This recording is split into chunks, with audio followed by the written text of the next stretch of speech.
குஷி குஷியா இருக்கிறீங்களா? ஓம் சாந்தி பிரதர். குஷி குஷியா இருக்கிறோம். ஓம் சிஸ்டர். சாந்தி பிரதர், சிஸ்டர். ஓம் சாந்தி. ஓகே. இன்னைக்கு வந்து 23/3/1970 முரளி 5வது பார்ட் பார்க்க போறோம். நீங்களும் எப்போது மனநிலையிலும் வேகத்திலும் இந்த குழுவிற்கு அருகில் வருவீர்களோ அப்போது உங்களுக்கும் விழா நடைபெறும். அது வரைக்கும் இதுக்கு முன்னாடி பார்த்தோம். இப்ப தாதிகளுடைய சந்திப்பு. குழந்தைதான் எஜமானன். எனவே சிம்மாசனத்தில் சமமாக உட்கார வைக்கிறார்கள். ஸ்தூலத்தில் இந்த விழா கொண்டாடுறீங்க, ஆனால் அவ்வியக்த ரூபத்தில் இந்த விழா நடக்கிறது. குழந்தையை எஜமானனாக்கினீர்கள், எனவே இப்பொழுதிலிருந்து சிம்மாசனம் உருவாக்குகிறீர்கள். சாக்காரத்தில் மன சிம்மாசனத்தில், இப்பொழுதே சேவையின் சிம்மாசனத்தில் மற்றும் எதிர்காலத்தில் ராஜ்ய சிம்மாசனத்தில் அமர்வீர்கள். சங்கம யுகத்தில் சிம்மாசனம் இப்போது உருவாகிறது. டிராமாவில் என்ன பாகம் உள்ளதோ அது எவ்வளவு ரகசியம் நிறைந்ததாக உள்ளது.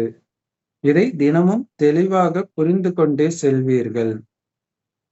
அன்பினாலும் கடமை எங்கு பந்தனத்தில் பிணைக்கிறது. எப்படி அன்பின் பந்தனம் உள்ளதோ அப்படியே கடமையின் பந்தனமும் உள்ளது. எனில் இதுதான் கடமையின் பந்தனம். கடமையின் பந்தனம் அவ்வியக்த ரூபத்தில் உள்ளது. அன்பின் பந்தனம் சாக்கார ரூபத்தில் இருந்தது. பாபா சொல்றாங்க, குழந்தை மற்றும் எஜமானன் ரெண்டுமாகவும் நாம இருக்கணும் அப்படின்னு பாபா சொல்லுவார். பாபா சொல்றத அப்படியே செய்யறது குழந்தை. எஜமானன் உலகத்துக்கு எஜமானனாக நாம தான் ஆக போறோம். அப்புறம் கர்மேந்திரத்துக்கு எஜமானனாக இருக்கணும். அதனாலதான் சிம்மாசனத்துல சமமா உட்கார வைக்கிறாங்க. இது வந்து அந்த தாதிங்க கிட்டதானே பேசுறாரு இல்லையா? பாபா உட்கார சேர்ல தாதி உட்கார்ந்துட்டு இருக்கிறாங்க. அப்ப குழந்தைய சிம்மாசனத்துல உட்கார வைக்கிறேன்ற. அப்ப அது ஸ்தூலமா நீங்க விழா கொண்டாடுறீங்க, ஆனால் அவ்வியக்த ரூபத்துல இந்த விழா நடக்குதுன்ற. இப்ப குழந்தையை சிம்மாசனத்துல உட்கார வைக்கிறீங்கன்னா என்ன அர்த்தம்? ராஜாவா ஆக்குறீங்க, எஜமானன் ஆக்குறீங்க. அப்ப இப்போத்துல இருந்தே அந்த சிம்மாசனத்தை உருவாக்கிட்டு இருக்கிறீங்க நீங்க. என்னென்ன சிம்மாசனம் சங்கமத்துல கிடைக்கும்? வரல, இப்ப அவ்வியக்தமா நடந்துகிட்டு இருக்குது. அப்புறம் தான் நமக்கு ராஜ்யம் வரும்போது ஸ்தூலத்துல வரும். அந்த மீனிங்ல தான். ஆமா, இங்கேயே சங்கமயுகத்துல என்னென்ன சிம்மாசனம்னா பாபாவுடைய இதய சிம்மாசனம், அடுத்தது சேவையின் சிம்மாசனம். இந்த ரெண்டுத்திலயும் உட்கார்றவங்க தான் அங்க ராஜ சிம்மாசனத்துல உட்கார முடியும். முதல்ல பாபா இதயத்துல உட்காரணும், அடுத்தது சேவை அந்த பொறுப்பு சிம்மாசனம் அதுலயும் உட்காரணும். இப்ப சங்கமயுகத்தின் சிம்மாசனம் உருவாகுது. மற்றதெல்லாம் டிராமால அவ்வளவு ரகசியம் நிரம்பி இருக்கும். அதையெல்லாம் தினம் நீங்க பார்த்துக்கிட்டே இருப்பீங்க.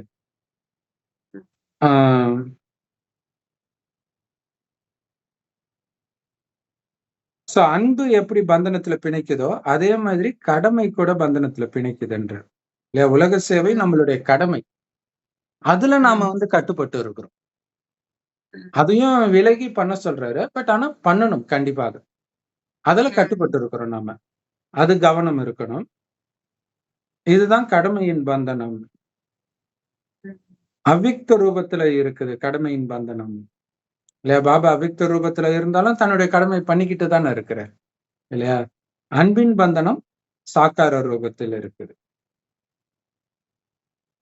அப்புறம் குமாரக்கா தாதி, அதாவது பிரகாஷ்மணி தாதி.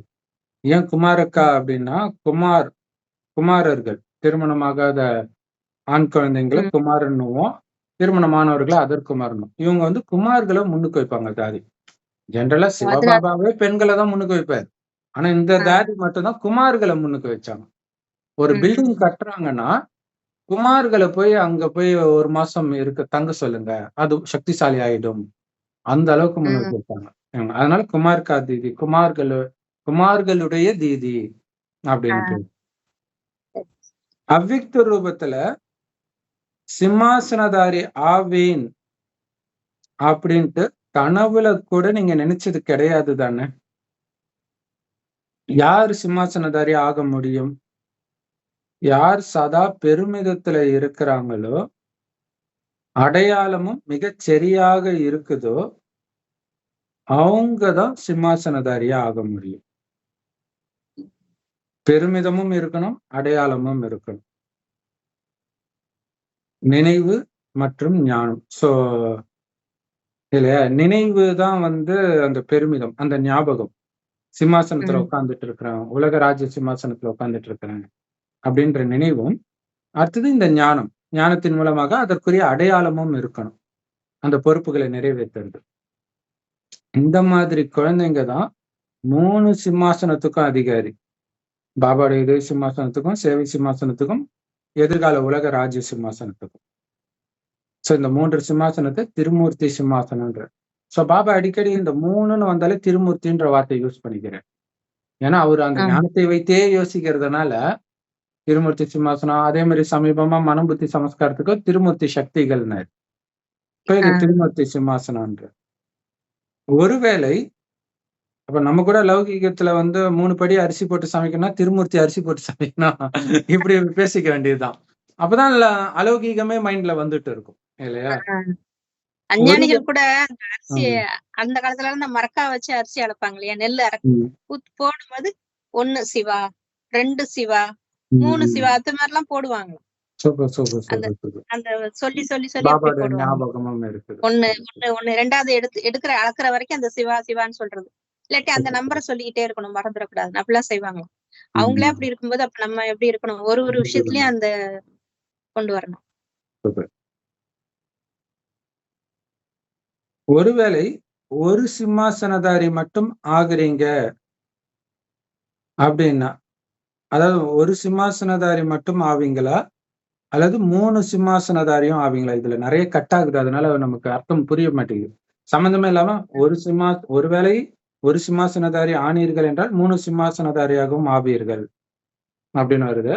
அதுவும் கரெக்ட் தான். ஏன்னா ஒரு சிம்மாசனதாரி ஆயிட்டாலே இல்ல பாபா இதயத்துல உட்கார்ந்தாலே கண்டிப்பா நீங்க சேவை செய்வீங்க. ஏன்னா சேவை செஞ்சாதான் பாபா இதயத்துல உட்கார முடியும். அப்ப கண்டிப்பா ராஜ சிம்மாசனத்துல உட்காருங்க. கரெக்டா தான் இருக்குது. தந்தை சிம்மாசனதாரி குழந்தைகளை பார்க்கிறாரு அப்படின்னா என்ன ஆகுது? இப்படிப்பட்ட தகுதியான குழந்தைகளேன்னு பாப்தாதாவுக்கே போதை உண்டாகுதாம் சிம்மாசனத்துல உட்கார்ந்துட்டு இருக்கிற குழந்தைங்களை பார்க்கும்போது. இல்ல ஒரு அப்பாவுக்கு தன்னுடைய குழந்தைய உயர்த்தும் போது அப்பாவுக்கு ஒரு போதை வரும்ல, அந்த மாதிரி பாபாவுக்கு குழந்தைங்களை பார்த்தா போதை வருதாம். பாபாவை சந்தோஷப்படுத்தணும்னா இதுதான் வழி. சிம்மாசனதாரியா ஆகி காட்டணும். அவர் சொல்றதை அப்படியே செய்யணும். தேவையிலும் சரி, சுய முன்னேற்றத்திலும் சரி. ஜானகிதாதியோட சந்திப்பு. இதுவரைக்கும் சொல்லின் மூர்த்தியாகி உள்ளீர்கள், பின்னர் சாட்சாத்கார மூர்த்தி ஆவீர்கள். ஜானகிதாதியோடைய கிளாஸ், குறிப்பா சின்ன வயசுல எடுத்த கிளாஸ்லாம் ரொம்ப சூப்பரா இருக்கும். அதுக்கப்புறம் ரொம்ப வயதான பிறகு பெருசா அவங்க பேசல. அவங்க ஜஸ்ட் என்னுடைய ஒரு பாபாவுடைய ஒரு நான், இதேதான் பேசிட்டு இருந்தாங்க. பாபாவுமே கடைசியில அதான் பேசினார். ஆனா அதுக்கு முன்னாடிலாம் உங்க கிளாஸ் ரொம்ப சூப்பரா இருக்குமா. அதனால சொன்னாங்க சொல்லின் மூர்த்தியாக ஆகி இருக்கிறீங்க, இதுக்கு பிறகு சாட்சாத்கார மூர்த்தி ஆவீங்க. அப்ப ரொம்ப சின்ன வயசாகவும் இருக்கும் இல்லையா? 1970 ஒரு 40-50க்குள்ள இருக்கும். இப்ப வார்த்தைகள் மூலம் பிறருக்கு சாட்சாத்காரம் ஆகிறது, ஆனால் பின்னர் அமைதியின் மூலம் சாட்சாத்காரம் ஆகும். எப்போது இப்படி ஆவீர்களோ அப்போது எல்லோர் வாயிலிருந்தும் என்ன வெளிவரும்? அனைத்துமே பரமாத்மாவின் ரூபங்கள் என்ற மகிமை உள்ளதல்லவா? இந்த மகிமை சங்கம யுகத்தில் தான் நடைமுறையில் ஆகிறது. ஒரு பிரம்மகுமாரியை பார்த்தாலும் காட்சி கிடைக்க ஆரம்பிச்சிடும். அப்ப இவங்க எல்லாம் கடவுளுடைய ரூபம் அப்படின்னு நினைக்க ஆரம்பிப்பாங்க. இதோட நினைவுதான் எல்லாமே கடவுளுடைய ரூபம்னு வருதுன்ற. பக்தி மார்க்கத்தில் எந்த விஷயத்தெல்லாம் சொல்லி இருக்கிறாங்களோ அதுல சங்கமயுகத்தின் விஷயத்தை தான் கலப்படம் பண்ணி இருக்கிறாங்க. உங்களுடைய இறுதியில் இந்த நிலை வரும், எல்லோரும் சாட்சாத் பாப்தாதாவின் உருவத்தை உணர்வார்கள். உங்களை பார்க்கும்போது பாப்தாதாவையே பார்த்த மாதிரி இருக்கும்ன்றான். உணர்வு வரும். அதான் என்னை கண்டவன் பிதாவை கண்டான் அப்படின்னு சொல்றாரு இயேசு. அந்த மாதிரி உணர்வார்கள். அவங்க கடவுளை பார்க்க போறது இல்லை, ஆனா உங்களை பார்த்தே அவங்க திருப்தி ஆயிடுவாங்க. அதான் அங்க பெரிய விஷயம். அதனாலதான் இவ்வளவு கோயில் கடவுளை நம்ம மூலமாக வெளிப்படுத்தியதற்கு. எல்லாருடைய வாயிலிருந்தும் இதுதான் வெளிப்படும். என்னென்ன? இதுவோ சாட்சாத் பாப்தாதாவுடைய ரூபமாச்சே அப்படின்ட்டு. சோ சாட்சாத்காரத்துக்கும் சாட்சாத் ரூபத்துக்கும் என்ன வித்தியாசம் அப்படின்னா, சாட்சாத்காரம் இருக்கிற மாதிரி ஒண்ணு தெரியுது, அது சாட்சாத்காரம். அங்க ஆஞ்சநேயர் இருக்க மாட்டாரு, இல்லாத இடத்துல இருக்கிற மாதிரி தெரியுது. சாட்சாத் சொரூபம்னா உங்களை பார்த்தா அவரை மாதிரியே இருக்குது, நடத்தை, பேசுறது எல்லாமே. அதான் சாட்சாத். சாட்சாத் அந்த ராமமூர்த்தியே பார்த்த மாதிரி இருக்குன்னு பக்தி மார்க்கத்துல எல்லாம் படத்துல வரும். அதுதான் அந்த குணத்தை பார்க்கும்போது அப்படி ஒரு உணர்வு வரும் அவங்களுக்கு. கரெக்ட். அது ரூபம். எல்லாருடைய வாயிலிருந்தும் இதான் வெளிப்படும். இதுவோ சாட்சாத் பாப்தாதாவின் ரூபம். சாட்சாத் ரூபம் ஆகும்போது சாட்சாத்காரம் ஆகும் எனில் இந்த இறுதியினுடைய ரூபத்தை அனைவருள்ளும் பார்க்கிறார்கள்.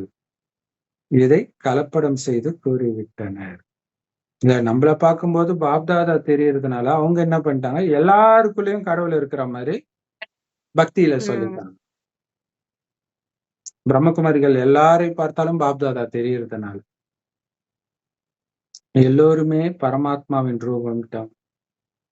தந்தைக்கு சமம் ஆனவரை பரமாத்மாவின் ரூபம் என கூறிவிட்டனர். இந்த எல்லா விஷயங்களும் இங்கிருந்துதான் சங்கமயுகத்துல தான் போயிருக்குது. அப்ப என்ன பண்ணணும்? சாட்சாத்காரமூர்த்தி ஆகணும்னா சாட்சாத் பாப்தாதாவுக்கு சமம் ஆகணும். உங்களுடைய ஒவ்வொரு செயலும் அப்படியே பிரம்ம பாபா பண்ற மாதிரியே இருக்கணும். இப்ப என்ன நீங்க செக் பண்ணணும்? சமமான நிலையின் சோதனை. பாபாக்கு சமமா இருக்கிறனா அப்படி இப்ப செக் பண்ண மாட்டீங்க. சோ அப்படி அலட்சியமா இருக்கிறதும் குழந்தை பருவம். எவ்வளவு நேரம் தான் குழந்தை பருவத்திலே இருப்பீங்க. அதனால இப்ப செக் பண்ணணும். எந்த அளவுக்கு சமநிலையோ அந்த அளவுக்கு ஸ்வமான் கிடைக்கும்.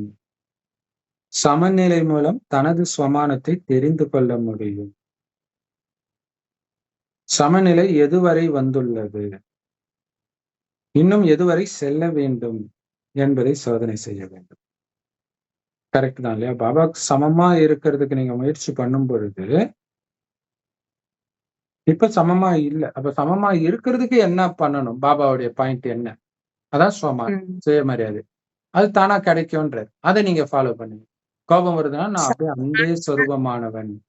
இப்ப பாபாக்கு சமமா இருக்கணும்னு நினைக்கும் போது தானா சமம் ஆகிறதுக்கு தேவையான ஸ்வமான் கிடைச்சிடும். அப்ப எது வரைக்கும் சமநிலை வந்திருக்குது, இன்னும் என்னென்ன ஸ்வமான்ல இருந்து சமம் ஆகணும் அப்படின்னு செக் பண்ணுங்க.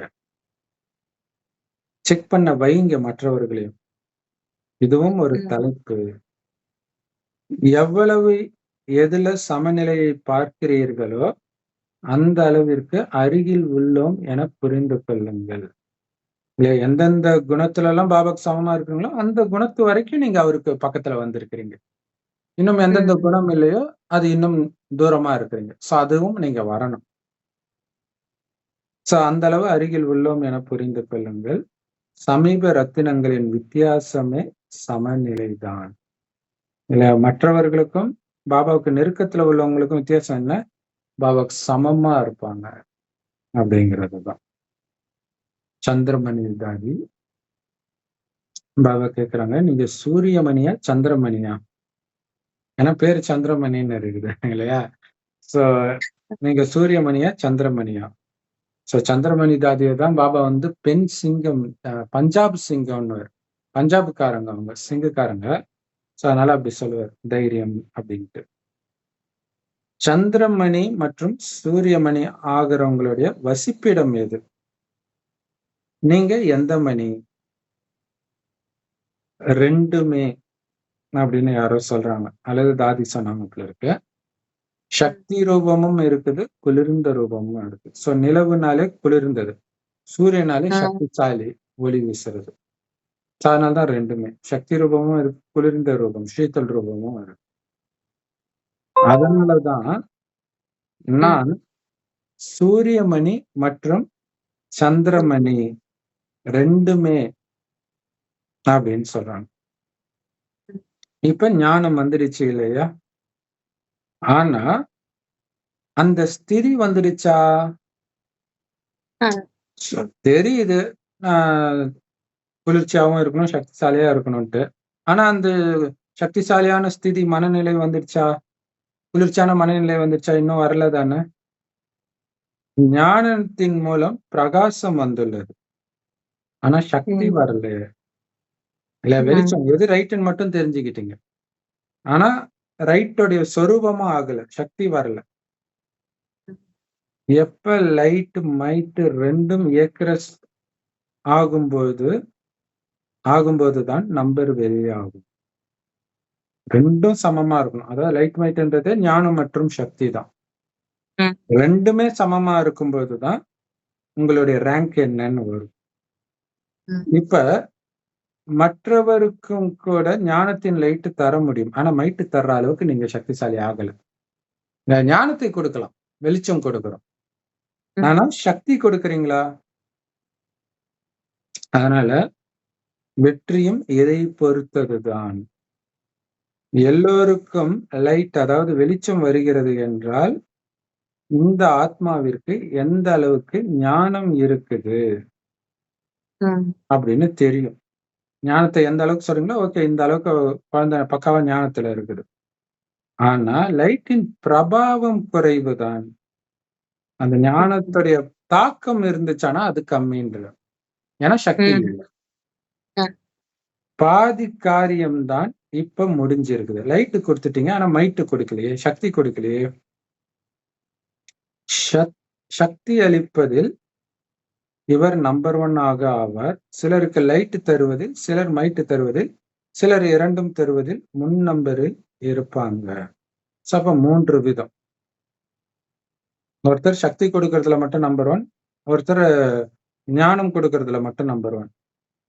ரெண்டுத்திலையும் நம்பர் 1 ஆகணும். சிலர் ரெண்டுத்திலையும் நம்பர் 1. சோ 3 விதமா இருக்கிறாங்க. பாப்தாதா மாலை அணிவிக்கும் பொழுது எல்லாரும் கை தட்டுறாங்க. சத்தியுகத்திலோ ஷெனாய், அதாவது நாதஸ்வரம் போன்ற ஒரு சின்ன இசைக்கருவி இசைப்பார்கள். இப்ப அதுக்கு பதில் கை தட்டுறீங்கன்ற. மாலை பாபா மாலை போடுறாரு தாதிக்கு. அப்ப எல்லாரும் கை தட்டுறாங்க. அங்க மாலை போடும்போது இசைக்கருவி இசைப்பாங்கன்னு பாபா சொல்றாரு. சொர்க்கத்துல என்ன நடக்கும் அப்படின்ட்டு. ஷெனாய் இப்ப கூட நார்த் இந்தியன்ஸ்ல கல்யாணத்துல எல்லாம் ஷெனாய் தான் வாசிக்கிறாங்க. நம்ம தான் நாதஸ்வரம். அப்படியா? ஓ சரி சரி. சின்னதா இருக்கும், நாதஸ்வரத்தோட சின்னதா இருக்கும், ஒரு மாதிரி சவுண்ட் இருக்கும், அதுல வேற மாதிரி இருக்கும். சரி சரி. நிர்மல் சாந்தா இவங்க பிரம்மா பாபாவுடைய லௌகிக பொண்ணு. அவங்க கிட்ட பேசுறாங்க பாபா. உடல் நோய் மீது வெற்றி அடைந்து கொண்டிருக்கிறீர்கள். சங்கமத்தில் கிரீடம், திலகம், சிம்மாசனம் மற்றும் தேனிலவு எல்லாம் கிடைக்கிறது. ஒரே சமயத்தில் எல்லா பிராப்திகளையும் பாப்தாதா செய்விக்கிறார். ஒரு ஜென்மம் கொடுப்பது அநேக ஜென்மங்கள் நடக்கிறது. எப்படி குழந்தைகளுக்கு அநேக ஜென்மத்தின் கணக்கு வழக்கை ஒரு ஜென்மத்தில் முடிக்க வேண்டும், இது ஒரு ஜென்மத்துடையது பல ஜென்மங்கள் நடக்கிறது. அதுவோ பல ஜென்மத்துடையது ஒரு ஜென்மத்தில் முடிவடைகிறது. ஆதலால் அது அதன் வலிமையான ரூபத்தை எடுத்து வருகிறது. பாப்தாதா இந்த யுத்தத்தை பார்த்து கொண்டிருக்கிறார். நீங்களும் தங்களது அல்லது பிறரதை பார்க்கிறீர்கள். எப்போது சாட்சியாகி பார்க்கிறீர்களோ அப்போது இந்த வியாதி விளையாட்டின் ரூபமாக மாறிவிடுகிறது. பாப்தாதா சாட்சியாகி பார்த்து புன்முறுவல் செய்கிறார். கூடவே சகயோகியாகவும் ஆகிறார். கலைப்படைவதில்லைதானே தாதி இல்லைன்றாங்க. கலைப்படையாத தந்தையின் குழந்தையும் கலைப்படையாதவர் மற்றும் அழியாதவர். இப்ப என்ன செய்யணும் தெரியுமா? இப்ப இறுதியில சாட்சாத்கார மூர்த்தி ஆகணும். எந்த அளவு சாட்சி பாருங்க, பாபா வந்து அந்த குழந்தைக்கு உடம்பு சரியில்லை, அதை கேட்டுக்கிட்டு அப்படியே அவர் என்ன சொன்னாரோ அதை கண்டினியூ பண்ண ஆரம்பிச்சிடுறாரு. இப்ப என்ன பண்ணணும்? சாட்சாத்கார மூர்த்தி ஆகணும். எந்த அளவுக்கு சாட்சி நிலை உள்ளதோ அந்த அளவுக்கு சாட்சாத்கார மூர்த்தி ஆக போகிறோம்னு புரிஞ்சுக்கோங்க. எந்த அளவுக்கு எல்லாத்துல இருந்தும் விலகுறீங்களோ அந்த அளவுக்கு உங்க மூலமாக காட்சி கிடைக்கும். சோ அதுதான் நம்ம லட்சியம். அவங்க ரித்தி சித்தி விபூதி வாயிலிருந்து எடுக்கிறது, லிங்கம் எடுக்கிறது, இந்த மாதிரி விஷயத்துக்காக முயற்சி பண்ணலாம். இங்க காட்சியே நீங்க காட்டுவீங்க. இப்ப அதுக்கு நீங்க விலகி இருக்கணும். இதுல மட்டும் கவனம் கொடுக்கணும்.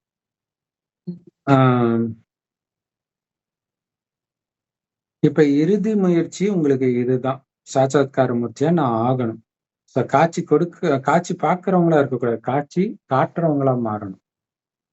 சாட்சாத்கார மூர்த்தியாகி பாப்தாதாவின் சாட்சாத்காரம் மற்றும் தனது சாட்சாத்காரம் சேவிக்க வேண்டும். இல்ல அப்பா, உங்களை பார்த்தா அப்பாவே தெரியணும். அவரை சாட்சாத்காரம் காட்டணும். உங்களுடைய சாட்சாத்காரம், உங்களுடைய அந்த சத்தியுகத்துடைய பதவி அது தெரியணும்ன்ற. சோ இல்ல நிர்மல் சாந்த் அதிதி கிட்ட பாபா சொல்றது என்னன்னா, ஏதோ பயங்கரமான நோய் வந்திருக்கும் போல இருக்குது. பாபா குழந்தைங்க எல்லாருக்குமே வரும் கடைசியில. சோ அதன் மீது இப்ப வெற்றி அடைகிறீங்க. இங்க மட்டும்தான் உங்களுக்கு கிரீடம், திலகம், சிம்மாசனம், தேனிலவு எல்லாமே கிடைக்குதுன்ற. ஒரே நேரத்துல எல்லா பிராப்தியும் உங்களுக்கு கிடைக்குது. ஒரு ஜென்மம் நீங்க பாபாவுக்கு எதெல்லாம் கொடுக்குறீங்களோ அது பல ஜென்மத்துக்கு அங்க உங்களுக்கு கூடவே வருது சொர்க்கத்துல. அதே மாதிரி பல ஜென்மத்தின் கணக்கு வழக்க இந்த ஒரு ஜென்மத்திலே முடிக்கிறீங்க. இது எல்லாமே எவ்வளவு ஆச்சரியமா இருப்பாங்க. இப்ப பண்ற முயற்சிக்கான பலன் 27 இத்தனை ஜென்மம் செஞ்ச பாவத்தை ஒரு ஜென்மத்துல அழிக்கிறோம். இந்த ஒரு ஜென்மத்தை எடுக்கிறத பல ஜென்மம் அனுபவிக்க போறோம். சோ அப்ப சங்கமயுகத்துடைய மகிமை பாருங்க. சோ பல ஜென்மமா ஆரம்பிச்ச கணக்கெல்லாம் இந்த ஒரு ஜென்மத்திலே முடிக்கிறீங்க. அதனால அது நோயின் ரூபத்துல அது வலிமையை காட்டதான் செய்யும். இதுவும் ஒரு யுத்தம் தான். இங்கேயும் சிரிச்ச முகம் மாறாம இருக்கிறீங்களா? இது ஒரு யுத்தம். நோய் யுத்தம். அம்மா சிரிச்ச முகத்தோடவே இருப்பாங்க. இறக்குறதுக்கு முன்னாடி நாள் போட்டோல கூட. இறக்குறதுக்கு கொஞ்ச நாள் நேரம் முன்னாடி எடுத்த போட்டோ கூட இருக்கு. படுத்துக்கிட்டே இருப்பாங்க, சிரிச்ச முகத்தோட இருப்பாங்க. சோ உங்களுடைய யுத்தத்தையும் பாக்குறீங்க, மற்றவர்களுடைய இதையும் பாக்குறீங்க. எல்லாருக்குமே அந்த நோய் எல்லாம் வரும். ஆனா சாட்சியாகி பார்க்கணும். இல்லாட்டினா பயந்துரும். ஐயோ இவங்க இத்தனை வருஷம் இவங்களுக்கே வருது, நமக்கு என்ன ஆக போமோ இல்லையா? சாட்சியாகி பாத்தீங்கன்னா இது விளையாட்டின் ரூபமா உங்களுக்கு தெரியும். இதெல்லாம் முடிச்சு டக்குன்னு நாம அங்க போக போறோம், அந்த சொர்க்கத்துக்கு போக போறோம், அந்த போதையிலே இருக்கணும். இன்னும் கொஞ்சம் கணக்கு இருக்குது போல, கப்பம் கட்டிட்டு போறோம், அவ்வளவுதான்.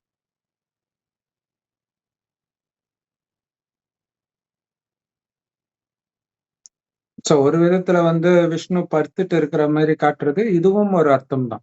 அந்த நோயில இருந்துகிட்டு பாபா நினைவுல இருக்கு. ஆனா பிரம்ம பாபா அந்த மாதிரி படுத்த படுக்க ஆகலன்னு நினைக்கிறேன். மற்றவர்கள் தான் ஆனாங்க. சோ பாப்தாதாவும் சாட்சியா தான் பாக்குறேன். நீங்க சாட்சியா பார்த்தா உங்களுக்கும் சந்தோஷமா இருக்கும், நானும் சாட்சியா பாக்குறேன், அதனாலதான் நான் சிரிச்சிட்டு இருக்கிறேன். இல்லைன்னா என்னடா என் குழந்தைங்க எல்லாம் இப்படி இருக்குதுன்னு அவரும் டென்ஷன் ஆயிடுவாரு இல்ல. அவர் சாட்சியா பாக்குறாரு, நாடகத்துல எல்லாம் கரெக்டா தான் இருக்கும்னு அவருக்கு தெரியும். அதான் 3 கால ஞானம். அப்ப உங்களுக்கும் தெரியுமே, நீங்க ஏன் டென்ஷன் ஆகுறீங்கன்ற. சோ அதே நேரத்துல சகயோகியா உதவியும் பண்ற கேட்கிறாரு. ஒண்ணும் கலைச்சு போயில, சோர்ந்து போயில, என்னடா இந்த பாடா படுத்துறாங்க, நிம்மதியா போக விட மாட்டுறாங்க, அப்படிலாம் ஃபீல் பண்ணல தானே.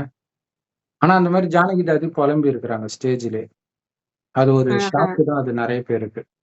நான் பாபா எனக்கு வயசை வச்சு பாபா ஏன் பாபா என்னை இன்னும் வச்சிட்டு இருக்கிற, கடைசி நேரத்துல எல்லாம் இதை மீட்டிலே அவங்க புலம்பி இருக்கிறாங்க. அம்மா சின்ன பொண்ணு, அவங்க ஹெட்டா இருந்தாங்க, நான் இவ்வளவு வயசா இருக்கிறேன், அந்த மாதிரி ஒரு மாதிரி புலம்ப அரைச்சிட்டாங்க பாவம்.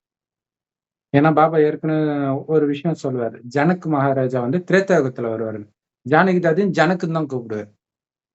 சோ அது ஒரு சிலர் சொல்லி கேள்விப்பட்டிருக்கோம். இன்னும் இப்ப ஜானகி தாதி திரேதாயுகமா அப்படின்னா ஐயோ, அவங்களுக்கு எது அவங்களே டச் ஆச்சு திரேதாயுகம்னா அப்ப நம்ம எல்லாம் என்ன அப்படின்ற மாதிரி தோணும்ல. அவங்களுக்கு டச் ஆகிருக்குது, அதனால சொல்லியிருக்கிறாங்க. பட் அப்படி ஆகணும்னு அவசியம் இல்ல. பட் இப்படி புலம்புனாங்க. பட் கடைசி நேரத்துல அவங்க எப்படி இருந்தாங்கன்னு நமக்கு தெரியாதுல்ல. சோ எச்சரிக்கையா இருக்கணும். அதுதான் முக்கியமான விஷயம். என்ன பாபா இப்படி பண்றியேன்ற அந்த எண்ணம் வந்துடக்கூடாது. அதான் முக்கியம். எல்லாம் படி கரெக்டா தான் இருக்குது. நம்ம கர்ம கணக்கு முடிக்கிறோம் அப்படின்னு எப்பயுமே திருப்தியா இருக்கும். கரெக்ட். சோ கலைப்படையாத தந்தையின் குழந்தையும் கலைப்படையாதவராத்தான் இருக்கணும்.